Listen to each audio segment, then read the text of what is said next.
Hello साथीहरू, आज हामी चाहिँ एडब्लुएसबाट कसरी जिपियुहरू किन्ने, जिपियुहरूको स्पेक्सहरू कसरी हेर्ने, कुन जिपियु कुन स्टोरेजको जिपियुलाई कति प्राइसिङ पर्छ भन्ने कुरा चाहिँ आज हामीले तपाईहरुलाई सरर देखाउने छौं र तपाईहरुले कुनै पनि जिपियु रिसोर्सेस अथवा इन्फ्रास्ट्रक्चर एडब्लुएसबाट लिँदै हुनुहुन्छ भने तपाईहरुले कसरी लिन सक्नुहुन्छ भन्ने कुरा आज तपाईहरुलाई यो ट्युटोरियल मार्फत जानकारी गराउँदछौँ।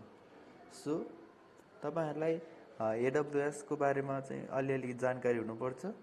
एडब्लुएस भनेको चाहिँ तपाईहरुको जुनसुकै कम्प्युटिङ रिसोर्सेस लिन अथवा शेयर्ड रिसोर्सेसहरू चाहिँ तपाईहरुको लोकली छैन र तपाईहरुलाई चाहिएको छ भने चाहिँ एडब्लुएस मार्फत तपाईहरुले सर्टेन एमाउन्ट अफ मनी तिरेर लिन सक्नुहुन्छ।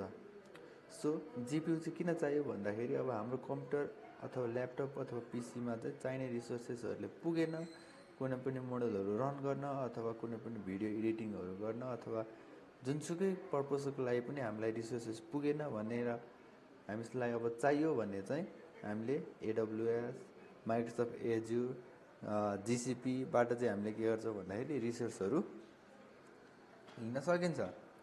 किन भन्दाखेरि हामीले किन्दाखेरि अलि महँगो पर्छ र तिनीहरूलाई चाहिँ हामीले सर्टेन पैसा तिरेर कति आवर लिने हो अथवा कति मन्थको लागि लिने हो भन्ने कुराको लागि चाहिँ आज म तपाईहरुलाई त्यसैको बारेमा चाहिँ थोरो छोटो भिडियो प्रस्तुत गर्न गइरहेको छु है त। So let's start. ल यसरी अब हामी चाहिँ सुरुमा चाहिँ एडब्लुएस एमाजोनको चाहिँ EC2 सर्भिसेस इन्स्टान्सेसमा जान्छौँ है। इन्स्टान्स टाइप भनेको हाम्रो एमाजोन EC2 हुन्छ। यो कसरी आउँछ भन्दाखेरि चाहिँ तपाईहरुलाई म लिंक डिस्क्रिप्सनमा प्रोभाइड गर्नेछु। यहाँ गइसके पछाडी चाहिँ तपाईले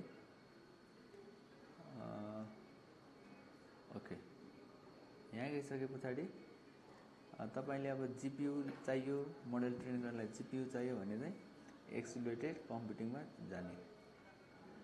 एक्सिलरेटेड कम्प्युटिङमा गइसके पछाडी चाहिँ तपाईहरुले यहाँ डिफरेन्ट टाइप्स अफ जीपीयू चाहिँ यसरी प्यारेन्टिङ गरेर राखेको हुन्छ।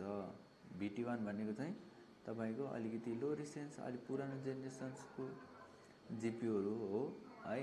अलि F2 मा गयो भने अलि त्यो भन्दा अलि न्यूअर अनि DL2Q मा गयो भने अलि न्यूअर त्यस्तै यसरी चाहिँ यो हायरार्कीमा राखेको हुन्छ। सो अब तपाईहरुको लागि चाहिँ कस्तो खालको जीपीयू चाहिन्छ भन्ने कुरा चाहिँ तपाईहरुले आफैले यहीँबाट छान्न सक्नुहुन्छ है। सो अब यो भनेको जेनेरेसन 4 टाइप्स अफ जीपीयू हो। यसमा चाहिँ अब यहाँ हामीले स्पेक्सहरु हेर्न सकिन्छ। यहाँ फिचर्सहरु दिएको हुन्छ। सेकेन्ड जेनेरेसन इन्टेल जेनन स्केलेबल प्रोसेसरको छ यसको। अनि यसमा चाहिँ म्याक्सिमम कति हुन्छ भन्दाखेरि 8 वटा एनभिडियाको T4 टेन्सर स्कोर जीपीयूहरु अवेलेबल छ। अब यसमा पनि तपाईहरुको चाहिँ G4DN क्याटेगोरीमा चाहिँ अझै धेरै भ्यारिएन्टको जीपीयूहरु अवेलेबल छ है त।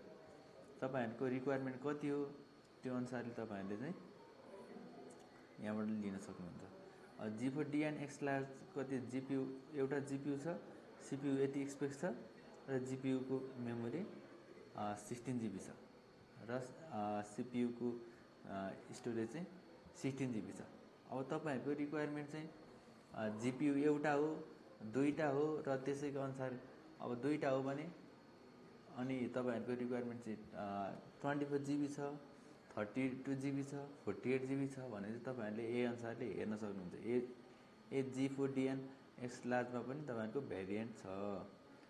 2X लार्ज हैन यो हाम्रो यो G4DN क्याटेगोरी अन्तर्गत पनि डिफरेन्ट भेरिएन्ट्सहरु छ। तपाईहरुलाई कुन रिक्वायरमेन्ट हो त्यही अनुसार तपाईहरुले यहाँबाट चुज गर्न सक्नुहुन्छ। अहिले चाहिँ यहाँबाट G4 अथवा जीपीयू को कुन मोडल चाहिने हो, कुन जीपीयू चाहिने हो भन्ने कुराको इन्फर्मेसन तपाईहरुलाई यहाँबाट दिन्छ। अब त्यस्तै गरी G5 भनेको चाहिँ अलि एडभान्स एन्ड मोर कम्प्युटिङ भएको जीपीयूहरु पाइन्छ यसमा चाहिँ हैन। यसमा चाहिँ 810G टेन्सर कोर जीपीयूहरु छ। त्यस्तै G5 मा चाहिँ अझ एडभान्स छ। अब सपोज मेरो केसमा चाहिँ लिनक्सको